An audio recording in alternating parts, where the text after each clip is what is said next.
Hello friends, welcome back to my channel. आज मैं आपके लिए इस ड्रामा के नेक्स्ट एपिसोड की एक्सप्लेनेशन लेकर आई हूँ। आगे बढ़ने से पहले आप इस वीडियो को हाइप जरूर कर लें। तो चलिए कहानी की शुरुआत करते हैं। कहानी में आगे हम देखते हैं कि बांग्योल और चोसुन दादी के पास आकर बैठ जाती हैं। दादी बड़े प्यार से उन्हें अपने पास बैठाती है।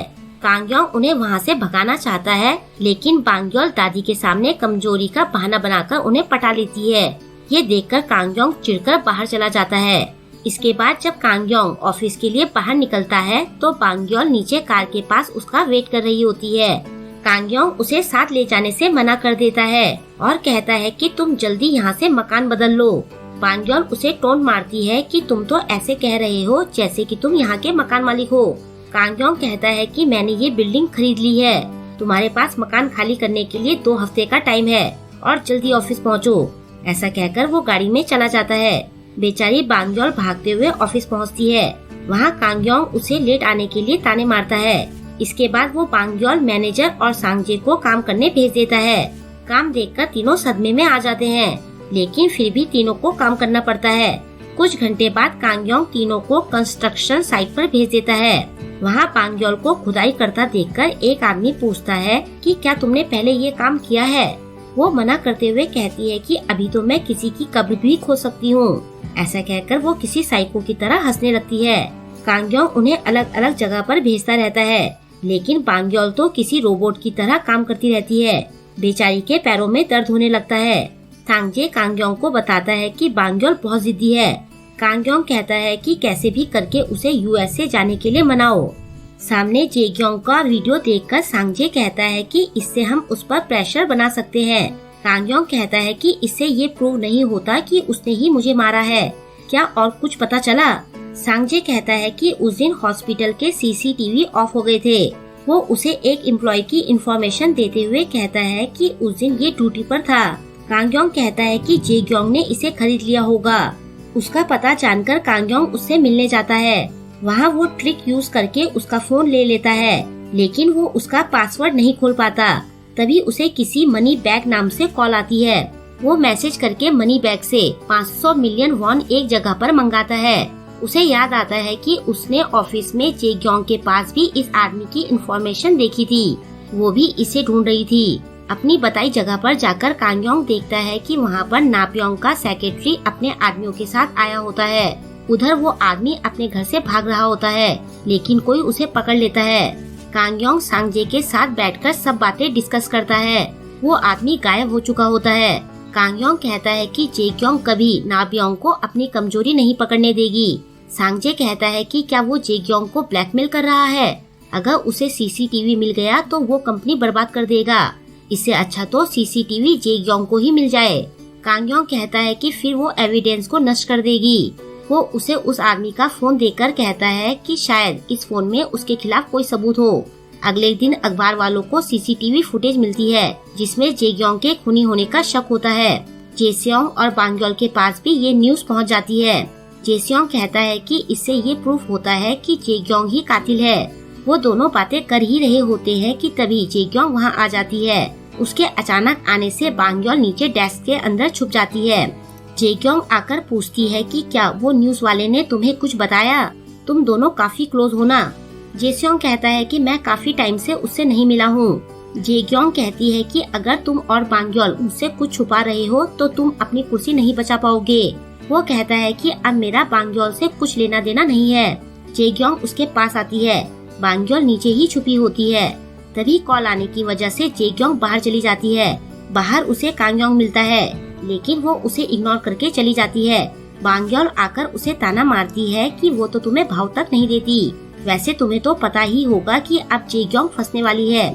उसकी हॉस्पिटल की फोटोज बाहर आ गई है। क्या तुम्हें पता है कि ये खबर किसने लीक की है। कांग्योंग कहता है कि तुम डिटेक्टिव बनना बंद करो, तुम इसमें कुछ नहीं कर सकती। ऐसा कहकर वो चला जाता है। उधर जेग्योंग नाप्योंग से मिलने पहुँचती है। नाप्योंग उसे हाइड्रोजन प्रोजेक्ट की मेन टेक्नोलॉजी बिना फाइनल पेमेंट के देने के लिए कहता है। जेग्योंग पेपर फाड़ते हुए कहती है कि मैं ऐसा कभी नहीं करूँगी। वो कहता है कि फिर तुम चोइस्योंग ग्रुप को छोड़ दो और उसे मैं संभाल लूंगा। वैसे भी तुमने अपने पापा को मारा है। उसने ही न्यूज में जेग्योंग के खिलाफ सबूत दिए होते हैं। जेक्योंग कहती है कि हमारे बीच कोई डील नहीं होगी। ऐसा कहकर वो जाने लगती है। तभी नाब्योंग जेस्योंग की वॉइस रिकॉर्डिंग चलाता है, जिसमें उसने बताया होता है कि कैसे जेक्योंग ने पापा को मारने की कोशिश की थी। वो कहती है कि इससे कुछ प्रूफ नहीं होता। नाब्योंग कहता है कि तुम अपने पापा को जलाकर बोर्ड मेंबर्स की मदद से चेयरमैन बन गई, तुम्हारा भरोसा कौन करेगा। वो कहती है कि बातों को घुमाओ मत, जब मैं वहाँ से निकली थी तो पापा जिंदा थे। हम देखते हैं कि हिडन कैमरा मिलने के बाद वो चुपचाप वहाँ से निकल गई थी। वो कहती है कि क्या तुमने पापा को मरवाया। नाब्योंग कहता है कि तुम्हें उसके मरने से कोई फर्क नहीं पड़ता, लेकिन मैं सबको इस बात का यकीन दिलवा दूंगा कि तुमने ही अपने पापा को मारा है। इसके बाद वो हॉस्पिटल वाले आदमी को वहाँ लाता है और जेक्योंग के सामने उसे मार देता है और कहता है कि अब तुम्हारी बेगुनाही का कोई सबूत नहीं है। जेक्योंग अब बुरी तरह से फंस जाती है। वो कांगयोंग को मिलने बुलाती है। कांगयोंग आकर उससे पूछता है कि क्या तुमने सच में अपने पापा को मारा है।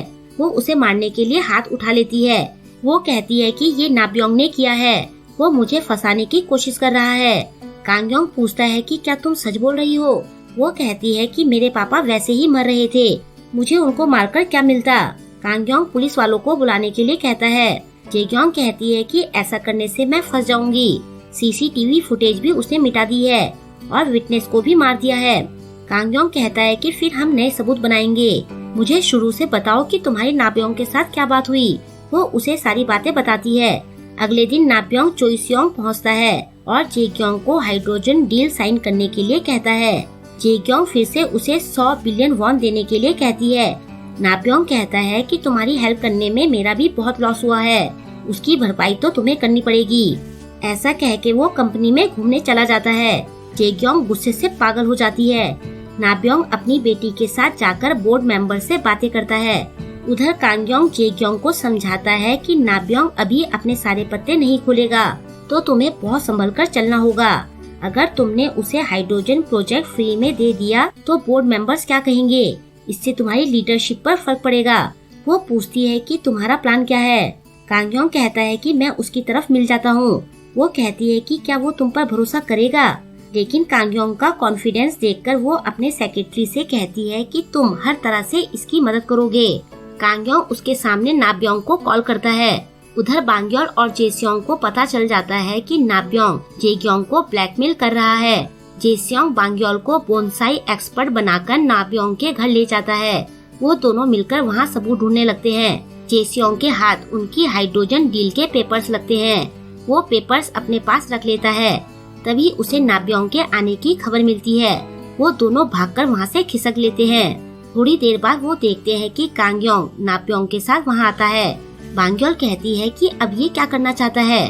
अंदर कांगयोंग कहता है कि जेक्योंग के बारे में चारों तरफ र्यूमर्स फैले हैं, अब उसके साथ रहकर कोई फायदा नहीं है। सही समय पर पाला बदलना भी एक कला है और तुम्हारे पास उसे कंट्रोल करने का तरीका है। नाब्योंग कहता है कि तुम्हें क्या मैं बेवकूफ लगता हूँ। उसका इशारा पाते ही उसका सेक्रेटरी कांगयोंग को जकड़ लेता है। कांगयोंग कहता है कि जेक्योंग ने मुझे बताया कि तुमने चेयरमैन को मारा है, उसने मुझसे हेल्प मांगी, लेकिन मैं उसका भरोसा क्यों करूं?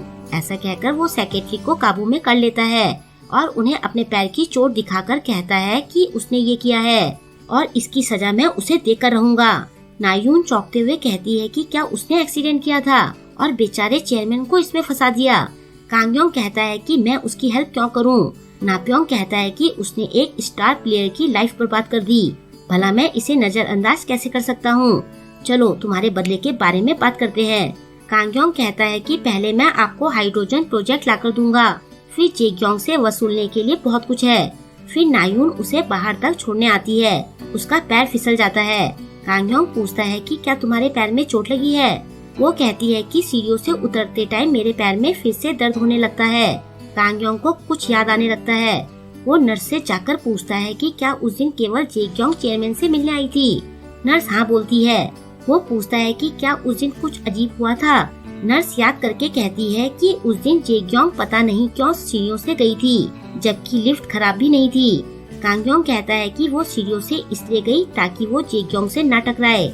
उस दिन यहाँ कोई और भी था। अब हम देखते हैं कि जेक्योंग के जाने के बाद नायून सेम टाइप के कपड़े पहनकर वहाँ आती है और वो चेयरमैन का ऑक्सीजन पाइप निकाल देती है। सीढ़ियों से उतरते टाइम उसके पैर में चोट लग जाती है। कांग योंग को सारा खेल समझ में आ जाता है। उधर चोसुन जाकर मिन से मिलती है, लेकिन वो उससे ज्यादा बात नहीं करता। चोसुन उसकी कार में दवाइयाँ देखती है। वो कहती है कि इसने हॉस्पिटल से तो इस्तीफा दे दिया है, फिर ये दवाई किसके लिए है। वो उसका पीछा करती है, लेकिन वो बीच रास्ते में ही उसे चकमा दे देता है। रात को चोसुन और जेसियोंग साथ में बैठे होते हैं। दोनों के बीच का रिश्ता अब काफी अच्छा हो जाता है। थोड़ी देर बाद बांग्योल वहाँ आती है। तभी कांग योंग के आने पर वो दोनों छुप जाते हैं। दोनों उसकी जासूसी करने की सोचते हैं। बांग्योल अलग अलग तरीकों से कांग योंग की जासूसी करती है, लेकिन उसे कोई सबूत नहीं मिलता। इसके बाद चोसुन उसकी हेल्प करने लगती है, फिर भी उन्हें कोई सबूत नहीं मिलता। बेचारी बांग्योल अब पगलाने लगती है। नेक्स्ट डे ऑफिस में वो सांगजी को बताती है कि कांग योंग कुछ तो कर रहा है, लेकिन मुझे पता नहीं चल पा रहा है कि वो क्या करने जा रहा है। वो बिल्कुल मेरे पापा की तरह निर्दयी है। सांगजे कहता है कि चेयरमैन तुम्हारी बहुत फिक्र करते थे, बस वो तुम्हें दिखाते नहीं थे। तुम्हारे बुली होने की खबर सुनकर वो अपनी बिलियंस की डील छोड़कर यूएस से आए थे और उन्होंने ही सारे बुलीज को धमकाया था। वो पूछती है कि फिर वो मुझसे मिले क्यों नहीं। सांगजे कहता है कि अगर वो तुमसे मिलते तो उनका वापस आना मुश्किल हो जाता, और अगर तुम वापस आती तो जेक्योंग तुम्हें टॉर्चर करती। वो पूछती है कि क्या उन्हें सब पता था। सांगजे कहता है कि उन्हें हमेशा इस बात का दुख रहा कि वो इस बारे में कुछ नहीं कर पाए। वो बस तुम्हें प्रोटेक्ट करना चाहते थे। उनका किस्सा सुनकर मैनेजर भी रोने लगता है। तभी चोसुन उसे कॉल करके बताती है कि कांग योंग हाइड्रोजन कॉम्प्लेक्स की ट्रिप पर गया है। रात को कांग योंग नाब्योंग के सेक्रेटरी के साथ हाइड्रोजन कॉम्प्लेक्स पर होता है।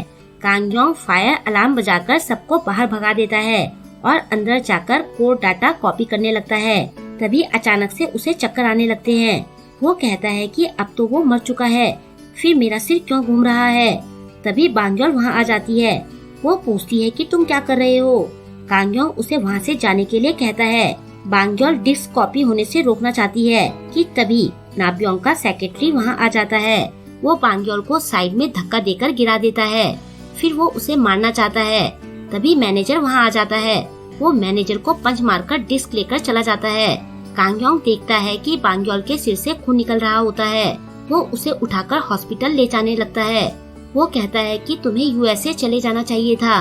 मेरी प्यारी बच्ची को ये क्या हो गया, अपनी आंखें खोलो। क्या तुम्हें पापा की आवाज सुनाई दे रही है।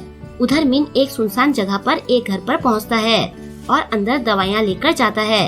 अंदर हमें कांग योंग की बॉडी दिखाई देती है, जिसका कुछ डॉक्टर्स ध्यान रख रहे होते हैं। और अब हमें वहाँ जेसियोंग भी दिखाई देता है। वो मिन से कहता है कि ये तुम्हारा लास्ट चांस है, तुम कैसे भी करके पापा को ठीक कर दो। वो अपने पापा का हाथ पकड़कर कहता है कि आपको थोड़ा वेट और करना पड़ेगा। थोड़ी देर बाद उसकी एक उंगली हिलती है। अब हम ह्वानजुन को एक अंधेरी जगह पर देखते हैं। वो चिल्ला रहा होता है कि क्या कोई मुझे सुन सकता है, मैं यहाँ फंसा हुआ हूँ। और यहीं पर आज के वीडियो की एंडिंग हो जाती है। आई होप कि आपको आज का वीडियो पसंद आया होगा। आपको आज का वीडियो कैसा लगा मुझे कमेंट करके जरूर बताएं, और वीडियो को लाइक और शेयर करना ना भूलें। अगर अभी तक आपने मेरे चैनल को सब्सक्राइब नहीं किया है तो प्लीज मेरे चैनल को सब्सक्राइब कर लें, और लेटेस्ट वीडियोस की नोटिफिकेशन पाने के लिए बेल आइकन को प्रेस करना ना भूलें। मिलते हैं जल्द ही इसके नेक्स्ट वीडियो के साथ। Thank you.